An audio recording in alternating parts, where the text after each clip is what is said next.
Well, my name's Hagen Kruger, and I'm the winemaker at Wild Goose Vineyards. Wild Goose, we planted the vineyard in 1984. What was your case production when you took over in '98, and what is it now?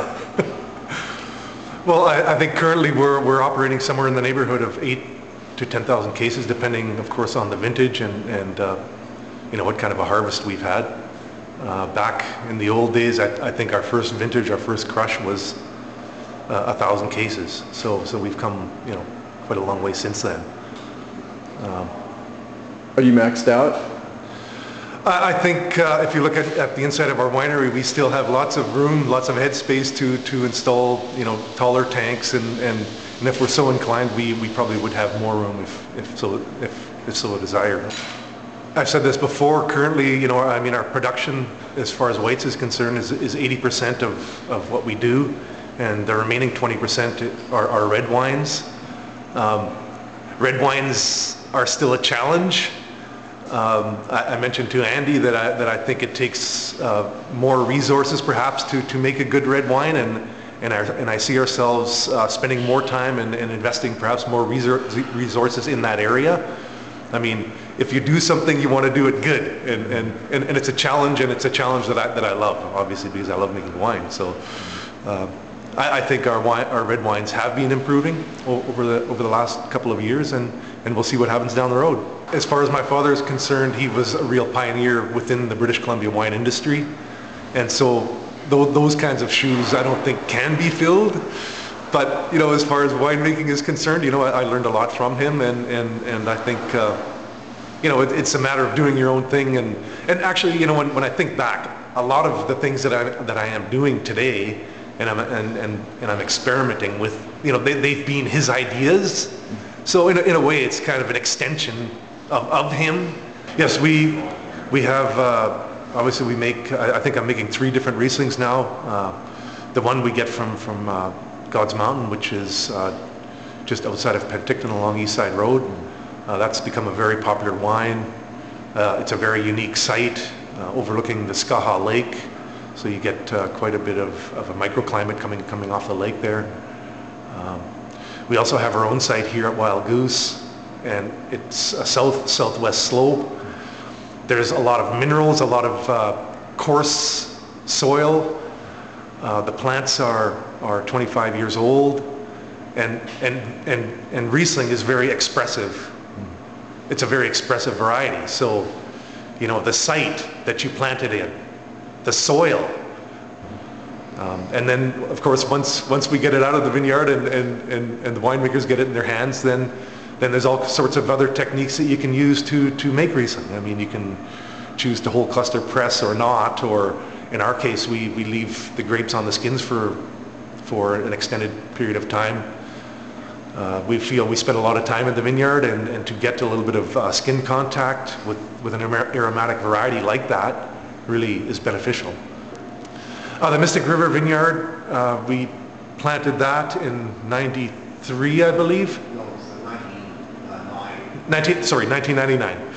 Yes, and when we purchased that vineyard, it had some older Chardonnay vines, and I mean, Chardonnay was really not quite our forte here. We like the aromatics, we like our Riesling, Pinot Blanc, Gewürztraminer, Pinot Gris, and so consequently, since 1999, we've been replanting that whole vineyard and taking the old Chardonnay out, and we now have the Gewürz, the Mystic River Gewürz, Mystic River Pinot Blanc, and we're going to be doing this year our first Mystic River Pinot Gris, which I'm very excited about. I think that's going to be one of our premium Pinot Gris. So yeah, very excited about it. And again, it's a very unique site right alongside the Okanagan River, a natural part of the Okanagan River, and again, this complex type soil with heavier loam on top, and then there is this seam of coarse gravel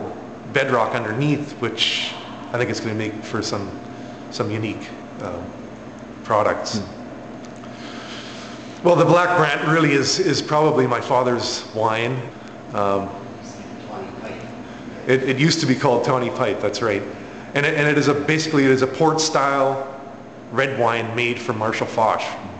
And Marshall Foch makes an excellent port style wine because it doesn't contain a lot of tannins. So it's not like a regular port where you would have to leave it for 20 years before you can drink it. It's the kind of thing where we age it in new oak for a year, and in a few months' time, it's a very unique, different type of product, and quite enjoy it. It is a dessert style wine.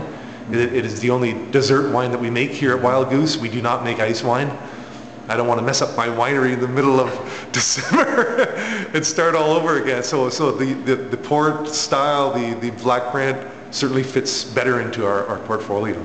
Well, we're farming 10 acres here at Wild Goose Vineyards, and we also have our Mystic River Vineyard, which comprises 5 acres, and Hagen and I, we also have 5 acres here in Okanagan Falls. That, is certainly a big part of Wild Goose Vineyards. But our newest planting is it's about 11-acre plot up Seacrest Road, just north of Oliver.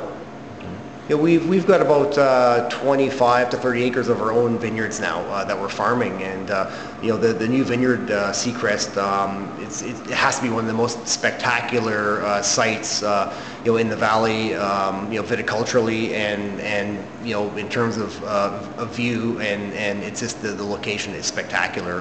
We're very, very excited with this new site, and typically when you have a brand new vineyard, the opportunities that jump out at you, in terms of what to plant, it's always exciting. But as a small winery, we sat, myself and Hagen and Adolf, and we decided let's stick with what we do best, and predominantly we planted Gewürztraminer and Riesling, and but we played around a little bit. We've got some new clones of Gewürztraminer on that site, and also we have a clone of Riesling that we were not growing previously.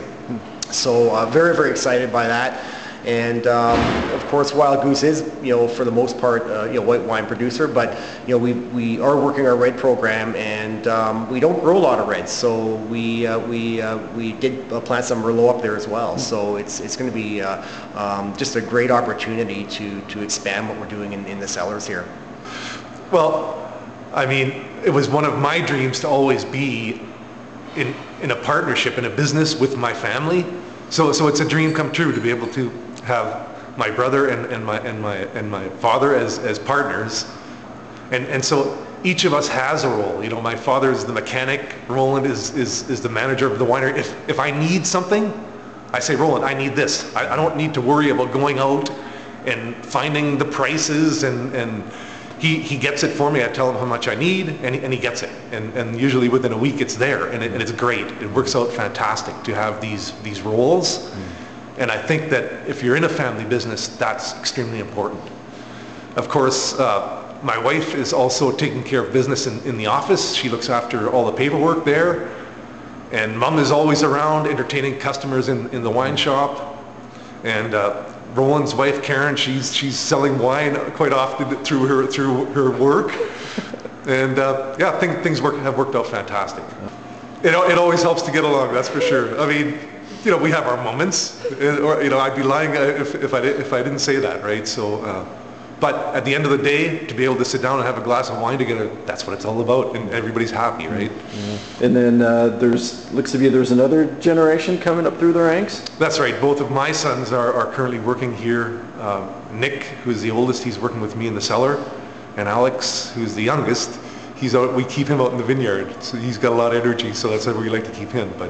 But yeah, they seem to be, they're still young people, and we'll see what happens down the road.